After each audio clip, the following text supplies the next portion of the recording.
At the end of the day, it's not about what you have or even what you've accomplished. It's about what you've done with those accomplishments. It's about who you've lifted up, who you've made better. It's about what you've given back. Denzel Washington. Welcome to Inspire Vision. Our sole purpose is to elevate the lives of others and to inspire you to do the same. Dr. Randy, how are you doing? I am doing great this evening. It's great to talk with you. Hey, it's great to have you on the show. I love to hear this story about how, as I'm interviewing people, how they actually got to the point they are where they've decided to write a book or they're doing things to help other people. And in your case, you're really helping kids. So I'd love for you to share with the audience, a little bit about yourself, and don't be shy, the achievements that you've done and how you've reached this point to where you're looking to really help these kids and writing your book.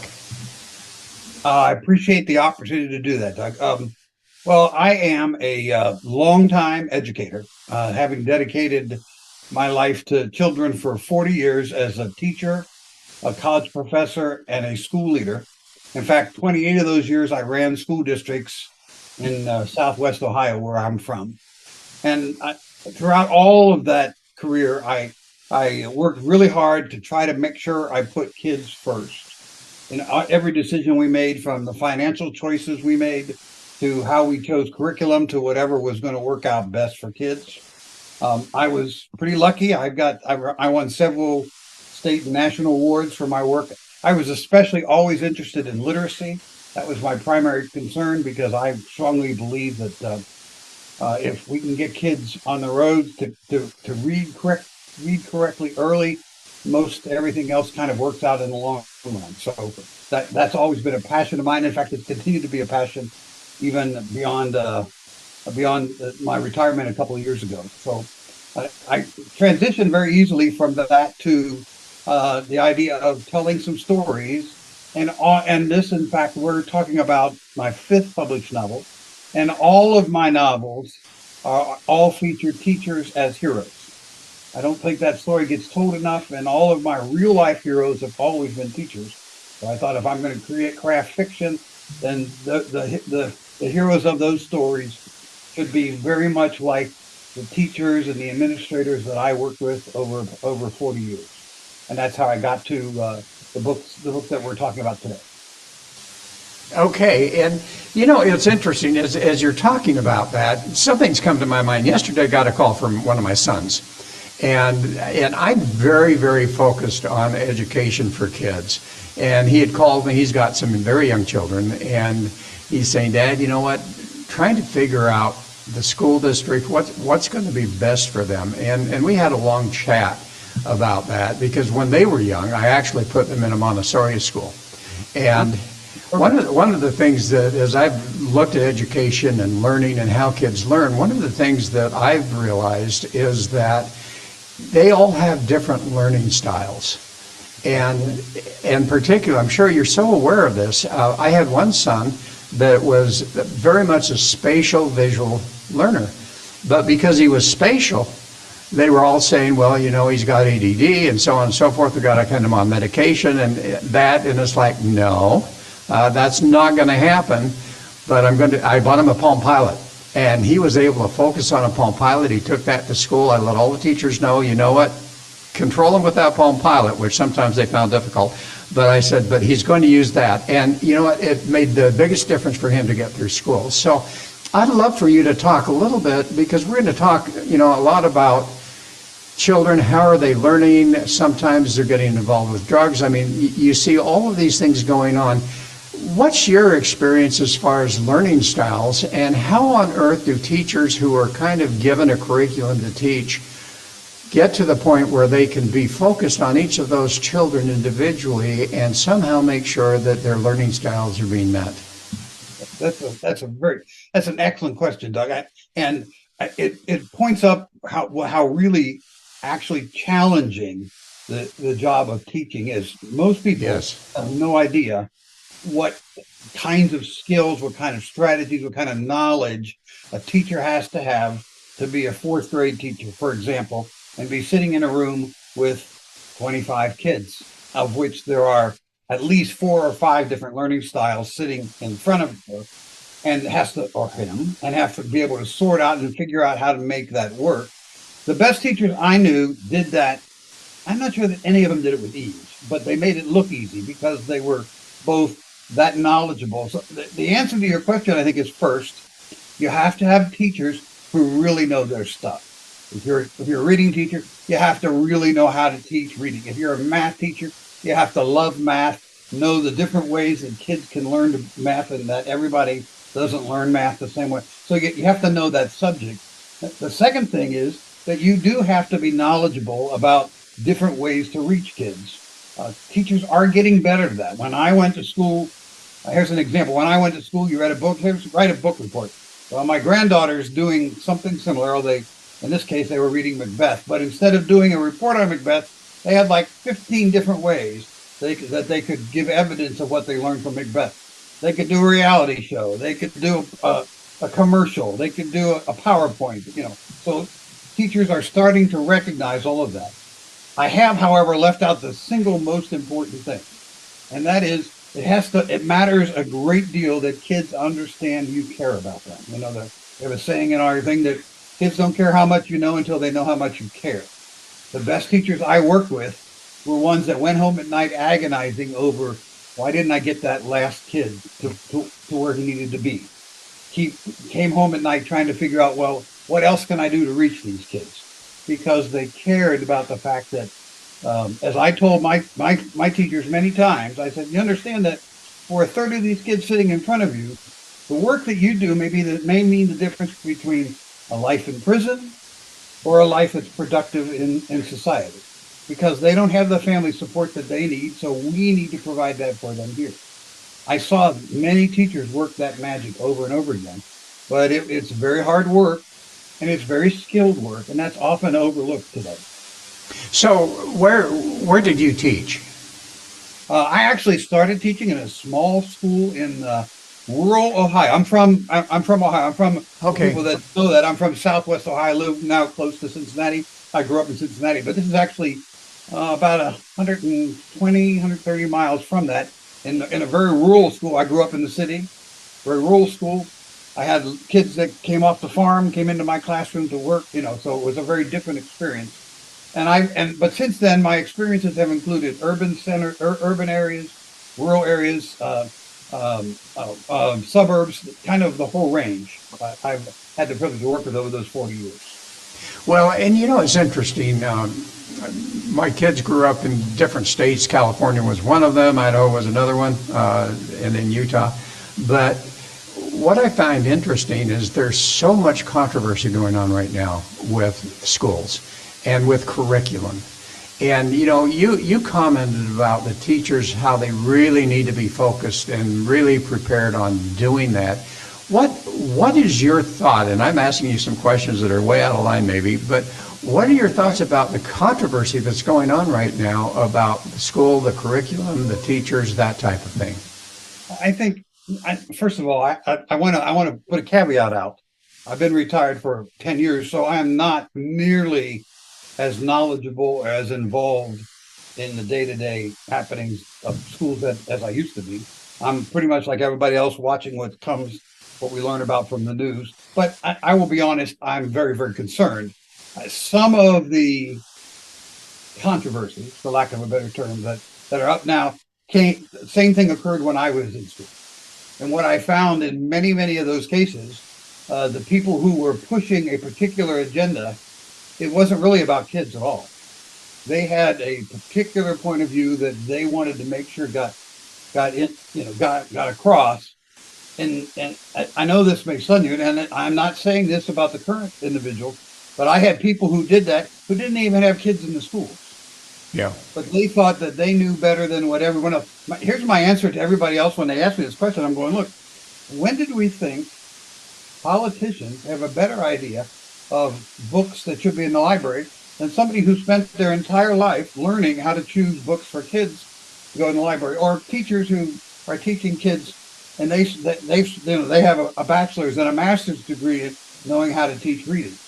It amazes me that we think we can trade those responsibilities to somebody that really, they don't have any real knowledge. They simply come from a particular point of view that they're trying to press. when I was in school, when I was in charge and was able to make decisions, we tried really hard not to jump to any of those swings that went one way or the other. I had a couple of rules. The first rule is that whatever curriculum that we would put in place had to be based on scientific evidence. Does this math program work? We're not picking something because the salesman made a good deal. That happens. Right. I know that somebody else in this other place that's using it and they like it. We started with what the research says was going to work, and then the second one is what we put in place going to be good for kids, as opposed to being easy for adults. There's a difference between those two, and that was often a fight because teachers are overburdened like everybody else, and they don't like to take on harder tasks than they have to. I'm not critical of that. I understood that. But I said, well, first of all, our first responsibility is to the kids. So you get to tell me, is this the best thing we can do for kids? Yeah. First, does the research say we should be doing it? Then the second thing is this what's right for kids? So if you can do that, then I'll back you to whatever else you have. So, you mentioned that particularly in urban areas and so forth that you were working with kids, a lot of times they don't really get much parental support.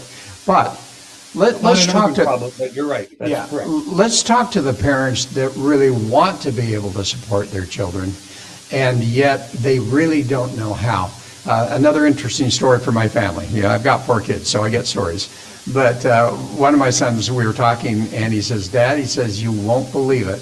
He says, we were helping his daughter with some math problems, and she was struggling. This happens to be the one son that was a spatial thinker. And he says, and finally I said, you know what?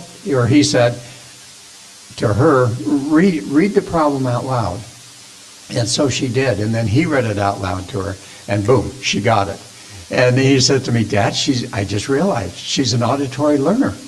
And so let's talk a little bit, if you're comfortable with it, let's talk about the different learning styles and hopefully help the parents to understand that if their children or their child is struggling in school, it may have something to do with the learning style that they have versus the teaching style that they're experiencing. And then I definitely want to get into your book.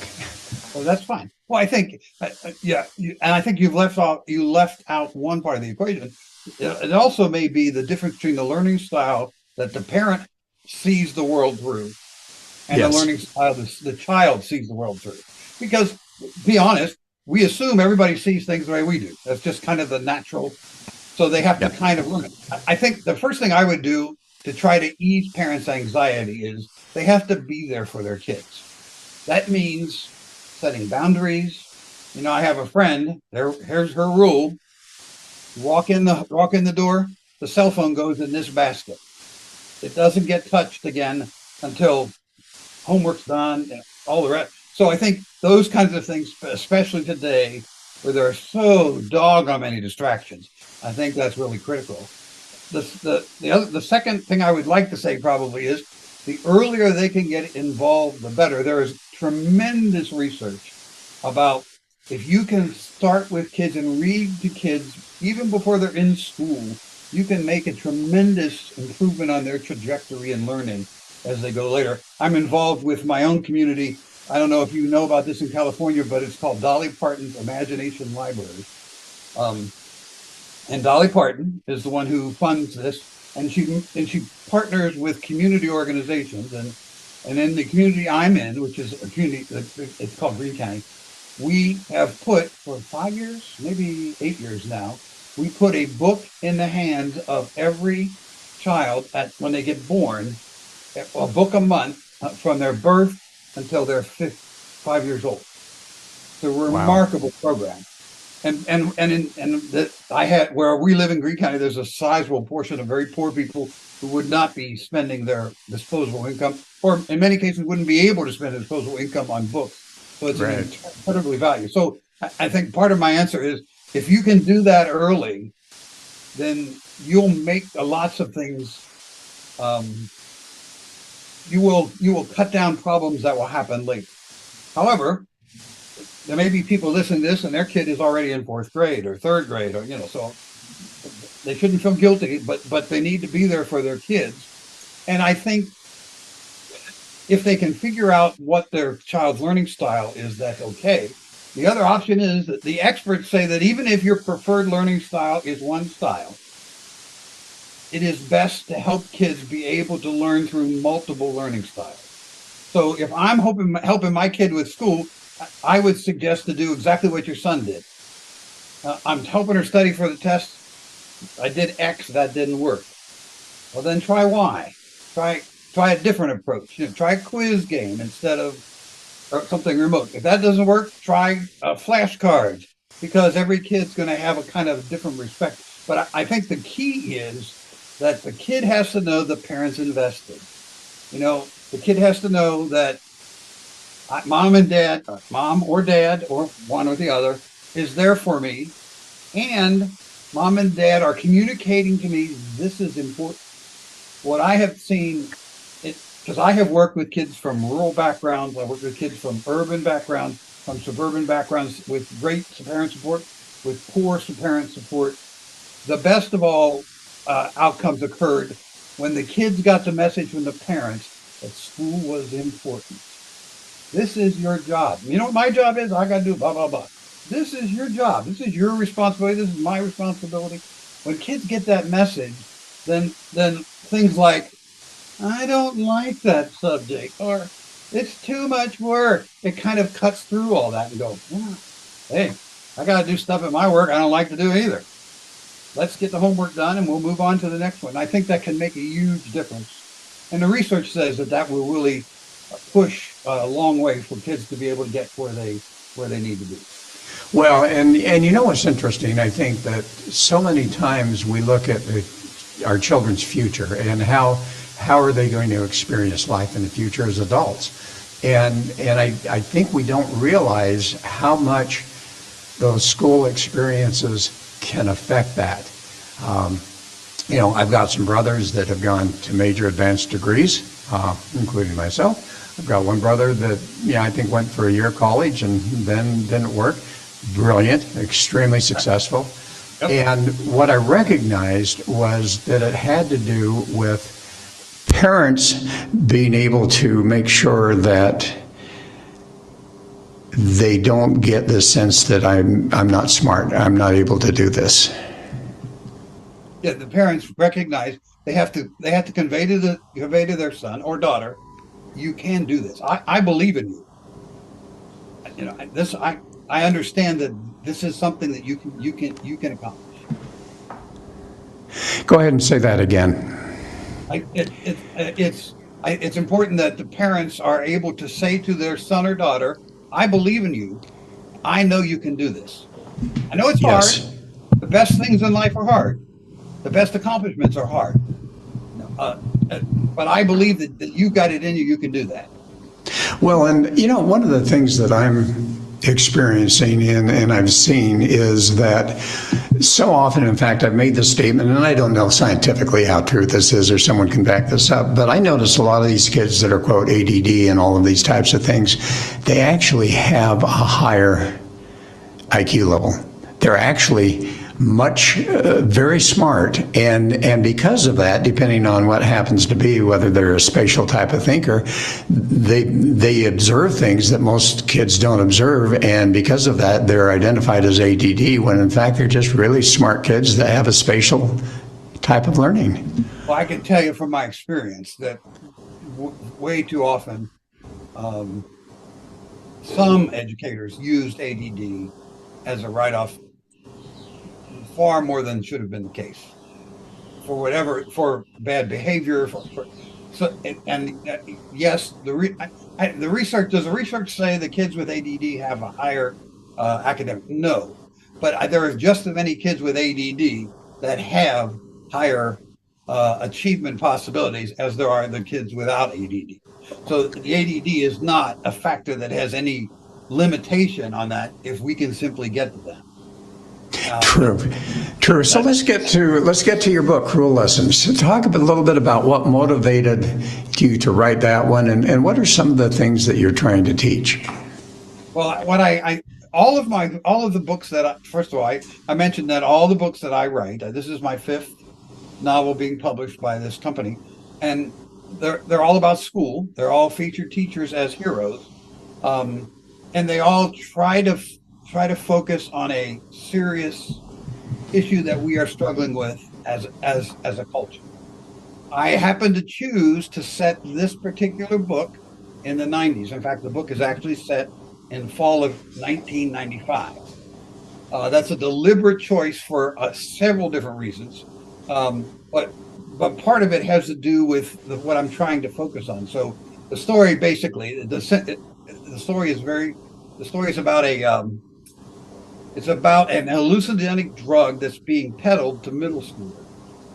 And a couple of kids get a hold of the drug, go on a joyride and crash in this very small town. And there's 4 kids that die in a small town. Town's never had 4 kids die ever. So the town is traumatized and is calling for somebody's head. Who's responsible? So the school district works with the police department to try to track down who's pushing drugs into first the whole school and then into the middle school.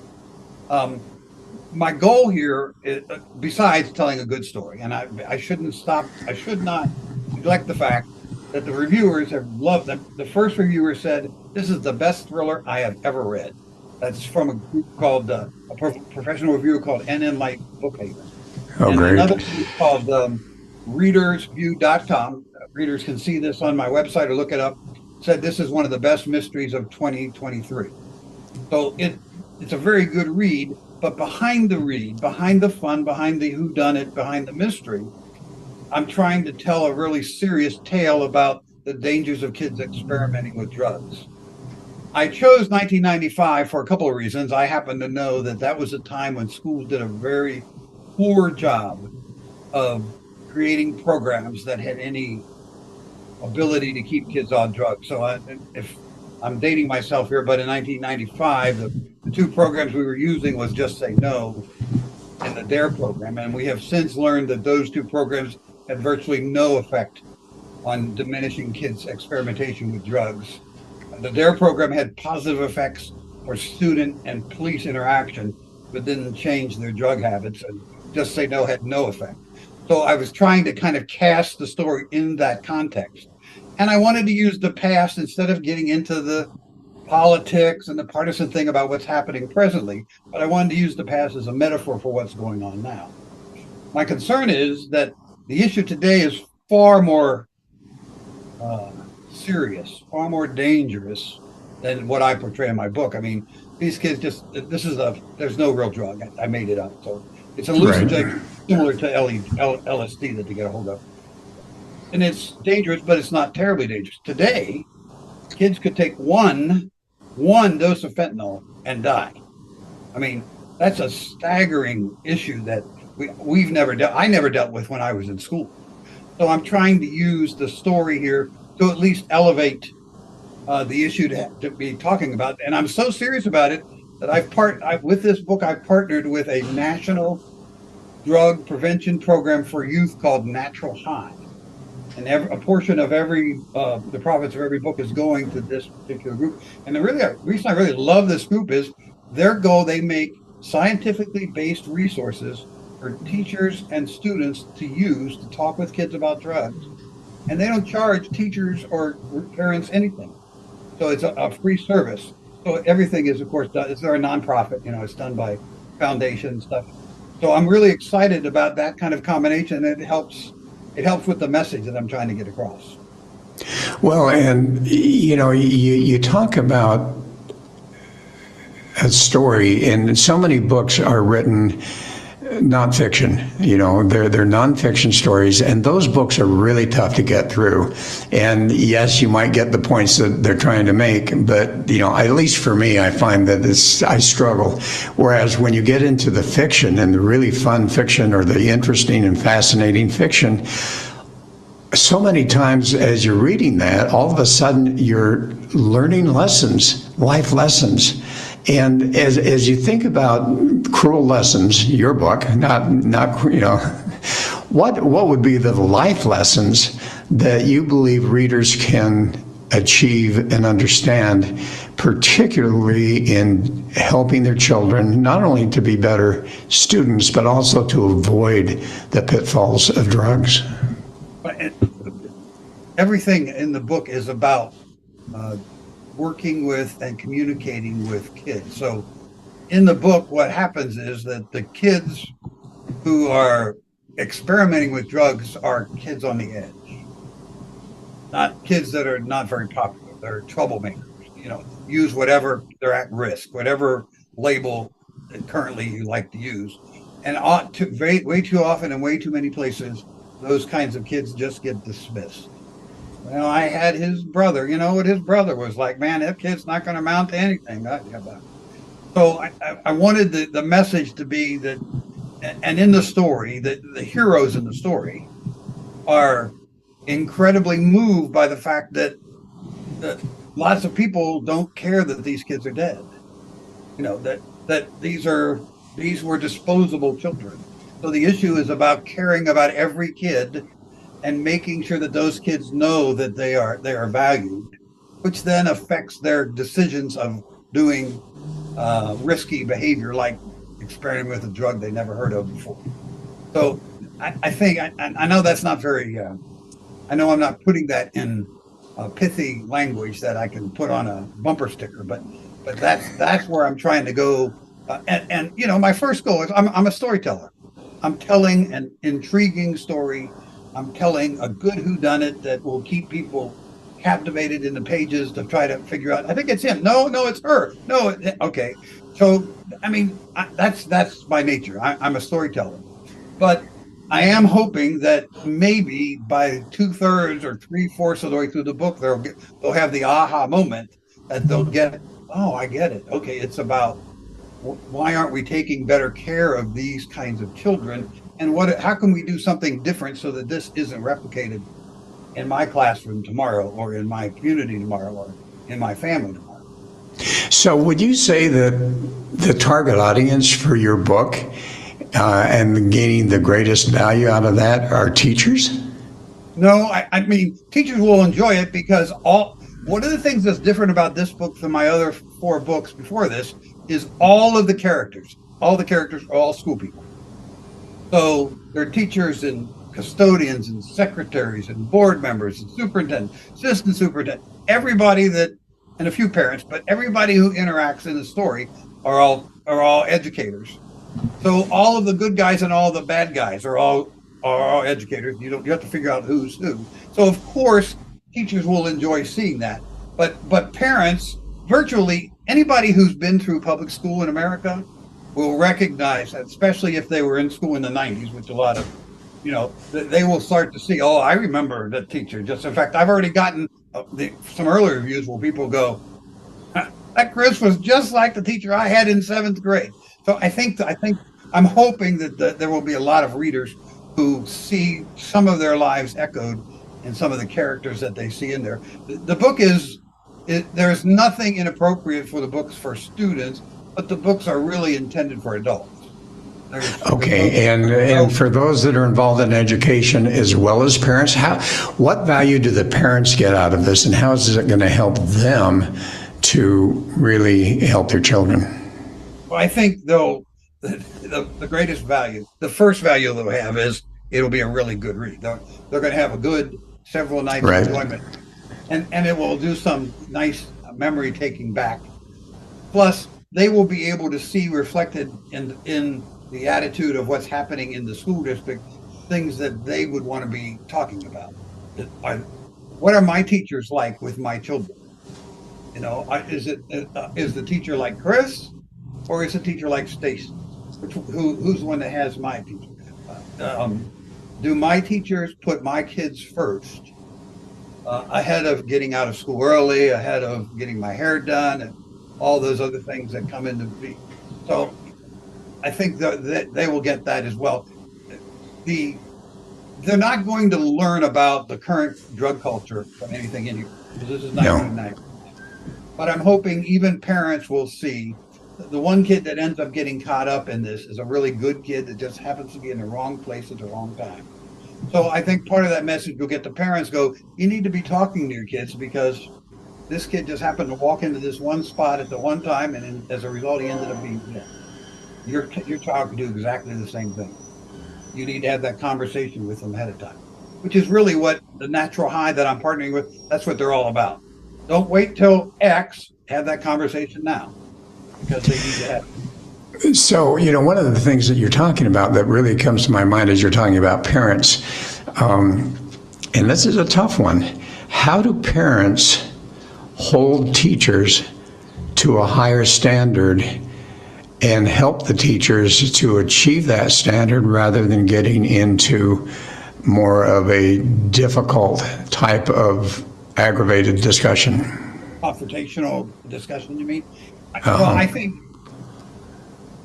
that is a very difficult question. And it is even made more difficult because parents' lives are even more complicated now than they were in 1995. I mean, the parents that I worked with from, I started in 72 and I finished in 12. So the parents I worked with all had complicated lives. I had a lot of parents that were single parents. So they were trying to work, often more than one job, trying to raise 2 kids, 3 kids, 4 kids.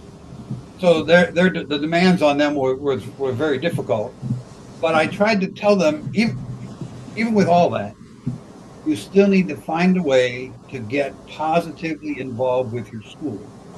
It doesn't mean you volunteer a lot. It doesn't mean you are head of the PTA, none of those.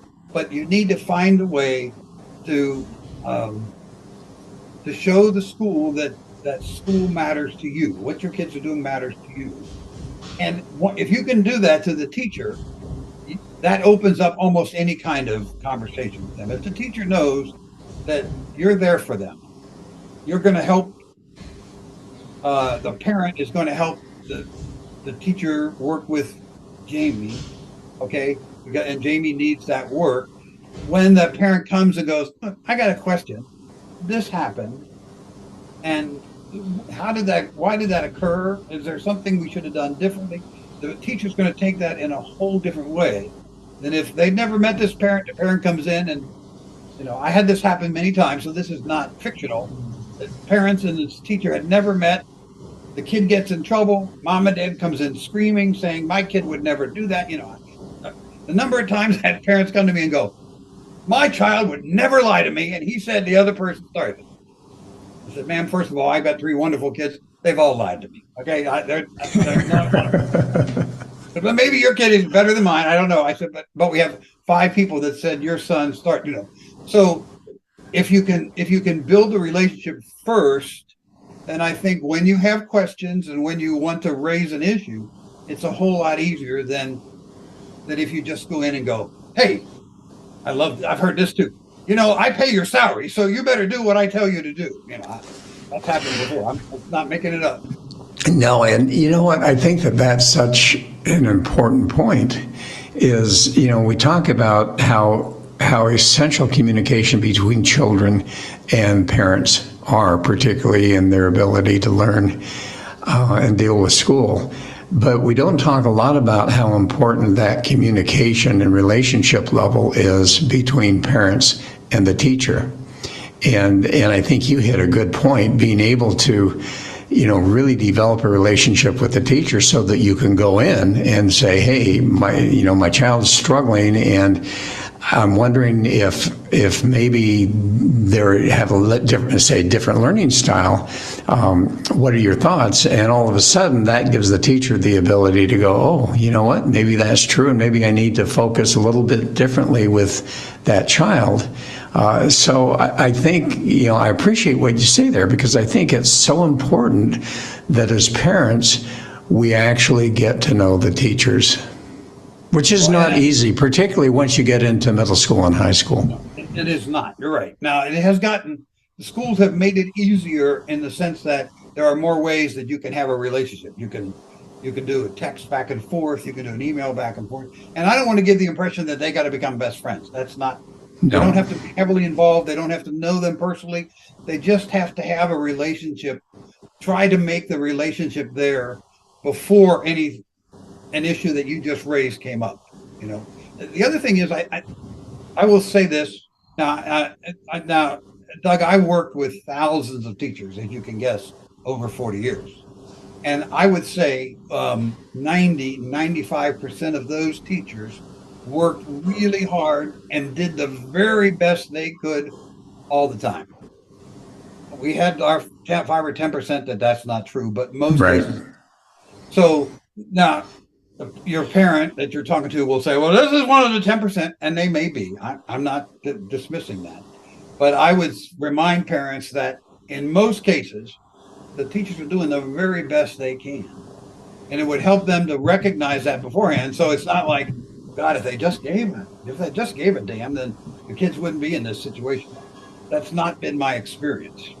That doesn't mean that your example is perfectly right, that this teacher may not have thought of trying a different learning approach with this kid. I'm not saying that that's not a good idea, but don't assume that hasn't happened because they're too dumb or too lazy or not. None of those things, most of the time, none of those things apply. So let's focus on this people involved in school. And you say it's not only just the teachers, but it's the principals and all the other workers and everybody that's involved. What is your main message for them that comes out of this book? I have a line that I use in this book at least once, maybe twice, when the protagonist, his name is Ken, is really frustrated because, without giving too much away, there are people in the school district that want the problem to go away because it's making the school district look bad. Right? Let's do that. And in great frustration, he says, some of us forgot that we got into this job in the service of children. Almost all the mistakes that I've seen people in leadership make is because they have forgotten that fundamental lesson.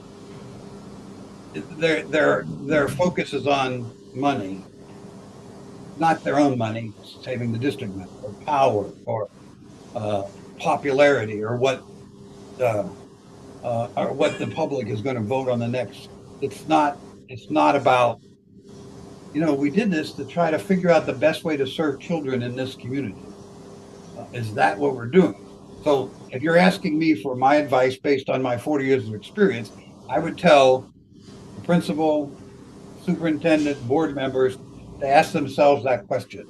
When they're confronted with a controversy or they're trying to deal with a serious decision that they're affecting the leadership of the school district, the question they should ask is, are we making this decision in the best interest of children? Are we remembering that we got into this business in the service of kids? Not about us, it's about them. And if the answer is yes, then go ahead with where you're headed. If the answer is, I don't know, then you better rethink your motives because you're probably on the wrong side. Well, and I think that's a good message to end the show with. I love that. So I guess question number one, how did they find your book? Right. The easiest way to find the book is on my website. My website is simply authorrandyoverbeck.com. Can't be any simpler than that. And on there it has any place they want to purchase a book. There's a link to that to Amazon, Barnes and Noble, all those places. They also can contact me via email, which is just randyoverbeck@authorrandyoverbeck.com. They can catch me on Twitter. They can catch me on Instagram. On Facebook, it's Author Randy Overbeck. Instagram, it's Author Randy Overbeck. Any of those things, I love communicating with my readers or somebody who's just got a question that you have prompted them on this great interview. They may want to go that direction and throw a question at me. I'll be happy to talk to them. And for people who may not necessarily be involved anymore in, their kids are grown up or whatever, but they love fiction, is this a book worth reading? Oh, I think, and the answer of, how about this? Here's on the front cover, it says, masterfully written, a gripping crime thriller and an amateur sleuth mystery, literary titan. Okay, so that's what I want folks to understand, that if you love reading fiction and mysteries, here's a great book that you can read, and don't worry about the rest of it. But then for those that are involved with their kids in school and those that are involved as teachers and all of that, this is a great book that you need to read and really start to envelop that message and integrate that message into your life and into your teaching style. So, Randy, thank you so much for being on the show. Doug, I am thrilled to be here. Thanks for the opportunity to tell my story and to share my 2 cents worth for what it's worth and get the word out about my new book. I appreciate it. Oh, you bet. And folks, thanks for listening. Hope this has been a good message for you. Look forward to having you join us again soon.